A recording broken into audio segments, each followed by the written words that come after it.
قابل صد احترام معزز حضرات علماء کرام اور برادران اسلام اور میرے عزیز طالب علم بھائیوں، دوستوں، ساتھیوں اور بزرگوں، السلام علیکم ورحمۃ اللہ وبرکاتہ۔ دارالعلوم رحمانیہ بفر زون ہمارے اکابر کا ادارہ ہے اور اس کے بانی ایک عظیم دل آویز شخصیت تھے۔ اللہ رب العزت نے انہیں کئی صفات سے نوازا تھا۔ ان کی زندگی بھی بڑی قابل رشک تھی اور ان کی موت بھی بڑی قابل رشک تھی۔ حرم کے اندر طواف میں، کعبے کے سامنے، پھر جنت المعلیٰ میں ان کی تدفین۔ اللہ رب العزت انہیں جنت الفردوس میں اعلیٰ مقام عطا فرمائے، ان کی کامل بخشش و مغفرت فرمائے۔ یہ ان کا لگایا ہوا خوبصورت چمن ہے۔ آج بہت عرصے کے بعد یہاں آ کر کے بڑی خوشی یوں محسوس ہو رہی ہے کہ آج سے کوئی 25-30 سال پہلے میں نے وفاق المدارس کا جب اعدادیہ کا امتحان دیا تھا تو میرا سنٹر یہ دارالعلوم رحمانیہ پڑا تھا، اور یہی جو چمن ہے، اس چمن کے اندر ٹینٹ لگے ہوئے تھے اور ہم نے متوسطہ کا وفاق کا امتحان یہاں دیا تھا۔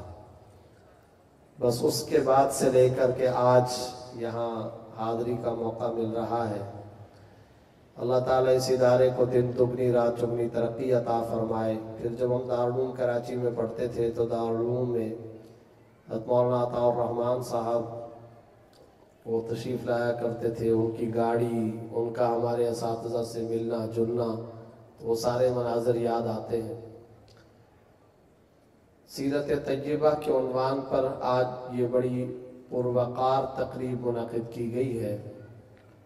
انشاءاللہ اکابر علماء کرام بیانات فرمائیں گے اور ان کے تفصیلی خطابات بھی ہوں گے۔ آج چونکہ کراچی کے بھی اور ملک کے کچھ مخصوص حالات بھی ناسازگار ہوئے ہیں تو بڑی مشکل سے یہاں تک پہنچنا ہوا۔ بس 2-4 باتیں اشارتاً جھلکیوں کی صورت میں عرض کیے دیتا ہوں، اور پھر انشاءاللہ آپ حضرات دیگر حضرات علماء کرام کے مفصل خطابات سے مستفید ہوں گے۔ سب سے پہلی بات تو یہ ہے کہ ہماری سماج میں، ہماری سوسائٹی اور معاشرے میں ائمہ کرام ہوں یا علماء، سیرت کے مختلف موضوعات پر پی ایچ ڈی اسکالرز ہوں یا ہمارے اسکولوں اور کالجوں اور یونیورسٹیز کے اندر سیرت فیکلٹیز، جب بھی سیرت طیبہ کا تذکرہ آتا ہے تو سیرت کے جو عبادات کے پہلو ہیں، سنتوں کے جو پہلو ہیں، سیرت طیبہ کے جو معاملات کے پہلو ہیں، اور دعا، رقاق، ذکر و اذکار کے جو پہلو ہیں، انہیں تو بیان کیا جاتا ہے اور کرنا چاہیے، اور تفصیل کے ساتھ انہیں بیان کیا جاتا ہے، اور یقیناً وہ سیرت طیبہ کے اہم ترین گوشے ہیں، ان کا تذکرہ ہونا چاہیے اور بار بار ہونا چاہیے۔ لیکن اہم ترین بات یہ ہے جس کا تذکرہ خواص سے بھی نکلتا جا رہا، اور کالج، یونیورسٹی یا سیرت فیکلٹیز یا دینی مدارس و مکاتب اور نمازی اور جماعتی اور مساجد اور دینی تنظیمات اور دینی ادارے، وہاں سے بھی وہ تذکرہ آہستہ آہستہ کم ہوتا چلا جا رہا ہے۔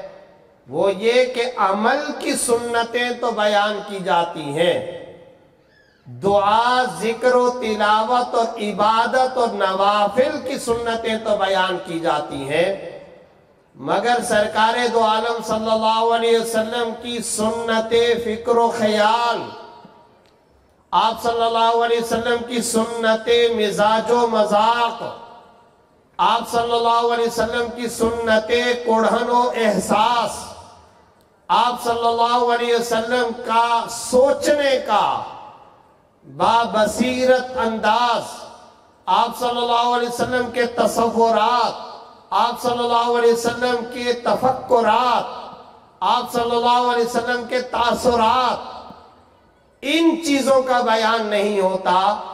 عمل نبوی کا تذکرہ ہے، فکر نبوی کا تذکرہ کیوں نہیں کیا جاتا؟ نبی صلی اللہ علیہ وسلم کی سوچ کا انداز کیا تھا؟ نبی صلی اللہ علیہ وسلم کی وسعت خیال کا انداز کیا تھا؟ نبی صلی اللہ علیہ وسلم کے برداشت اور آپ صلی اللہ علیہ وسلم کے مزاج کا عالم کیا تھا؟ یہ جو مزاج نبوی ہے، یہ جو قرآن نبوی ہے، یہ جو فکر نبوی ہے، یہ جو نبوی مزاج و مذاق ہے، نہ تو اس کا تذکرہ کیا جاتا ہے اور نہ ہی اس پر جب تذکرہ نہیں تو اس پر عمل کی اور اس پر تقلید اور اس کو اختیار کرنے اور اس کو اپنے دل دماغ میں رچانے اور بسانے کا جذبہ کہاں سے پیدا ہوگا؟ اور یاد رکھیے، عمل کے اعتبار سے یہ کہہ دینا کھانے کی سنت یہ ہے، مسجد میں داخل ہونے کی سنت یہ ہے، نیند کی دعا یہ ہے، نماز کے بعد کی سنت یہ ہے، اسے تو بیان کرتے ہیں، اس میں عمل کرنا بھی آسان ہے، اس کو تو اختیار بھی کیا جاتا ہے، اور سارا تصوف اور ساری کی ساری محنت اسی پر ہے۔ مگر وہ جو شمائل ترمذی میں ام المومنین حضرت عائشہ صدیقہ رضی اللہ تعالیٰ عنہ ارشاد فرماتی ہے کہ رات کے وقت میں شب کے آخری پہر کے اندر آپ صلی اللہ علیہ وسلم جب اپنے مصلی پر کھڑے ہوتے اور جب دعائیں مانگتے اور پھر جب سجدے میں جاتے، اور اس وقت جو آپ صلی اللہ علیہ وسلم کے دل دماغ کی جو کوڑھن اور غم اور فکر کی کنڈیشن اور صورتحال تھی، جسے وہ بیان کرتی ہیں اپنے مخصوص الفاظ کے ساتھ، عزیزن کا عزیز المرجل، جیسے ہنڈیا میں پانی رکھ کر نیچے آگ لگا دی جائے، اور جس طرح سجدے کے اندر روتے اور سسکیاں اور ہچکیاں، اور ان ہچکیوں کے دوران میں وہ فرماتے جاتے اللہم یا رب امتی، اللہم یا رب امتی، اللہم یا رب امتی، اے اللہ میری امت میری امت میری امت۔ اور مواہب کے اندر مولا علی قاری رحمۃ اللہ علیہ نے لکھا ہے کہ ایک مرتبہ حضرت عائشہ صدیقہ رضی اللہ تعالیٰ عنہ فرماتی ہیں، میں اپنے کمرے کے اندر، یہ جو روضہ مبارک ہے یہ حجرہ عائشہ صدیقہ رضی اللہ عنہ تھا، اللہ تعالیٰ وہاں کی زیارت ہم سب کو بار بار نصیب فرمائے۔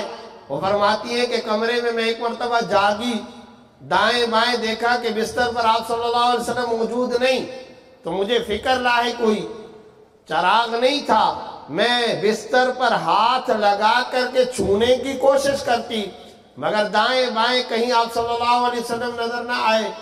تو اب میں اٹھی اور پھر میں مسجد نبوی میں آئی اور میں نے دیکھا شاید یہاں نوافل و تہجد کے لیے آئے ہوں، لیکن وہاں بھی نظر نہ آئے۔ میں دوبارہ گھر آئی اور آ کر کے بڑی چادر اوڑھی اور اس چادر کو اوڑھ کر کے میں باہر نکلی، اور غم کی حالت، فکر کی حالت، کیا ہو گیا؟ طبیعت میں کوئی خرابی تو نہیں پیدا ہو گئی؟ کہاں چلے گئے؟ کیا ہو گیا؟ کیا مسئلہ پیش آیا؟ وہ فرماتی ہے میں اسی طرح تلاش کرتے کرتے کرتے کرتے کبھی دائیں جاتی کبھی بائیں جاتی، مسجد نبوی سے میں باہر نکلی، یہاں تک کہ میں بقیع کے اندر جا پہنچی، اور جا کر کے دیکھا کہ قبرستان ہے، قبر کے ایک طرف آپ صلی اللہ علیہ وسلم سجدے میں ہیں، اور اس سجدے کے اندر یہ پڑھتے جاتے ہیں، یہ فرماتے جاتے ہیں اللہم یا رب امتی، اللہم یا رب امتی، اے اللہ میری امت میری امت میری امت۔ ام المومنین عائشہ صدیقہ فرماتی ہیں میں سرہانے ایک طرف انتظار کرنے کے لیے کھڑی ہو گئی، اور جس وقت آپ صلی اللہ علیہ وسلم نے سر مبارک اٹھایا اور التحیات اور سلام پھیرا، تو اس کے بعد میں نے اپنے مخصوص محبت کے سے شکوے کے سے انداز میں یہ عرض کیا، یا رسول اللہ آپ کیوں اتنے پریشان ہوتے ہیں؟ کیا قرآن آپ کے لیے کافی کتاب نہیں ہے؟ اس وقت آپ صلی اللہ علیہ وسلم نے میری طرف نظر اٹھا کر کے دیکھا اور فرمایا عائشہ تم یہ کہتی ہو کہ میں جب تک ہوں تو میں اپنی امت کی فکر کے اندر رہتا ہوں اور امت کی بات کرتا ہوں۔ یاد رکھو میں جب تک زندہ ہوں، سانس میں سانس ہے، میں اپنی امت کی یہ فکر کرتا رہوں گا، اور جب میں اس دنیا سے جا رہا ہوں گا تب بھی میرے آخری جملے اور آخری بول امت کی کوڑھن اور فکر پر ہوں گے۔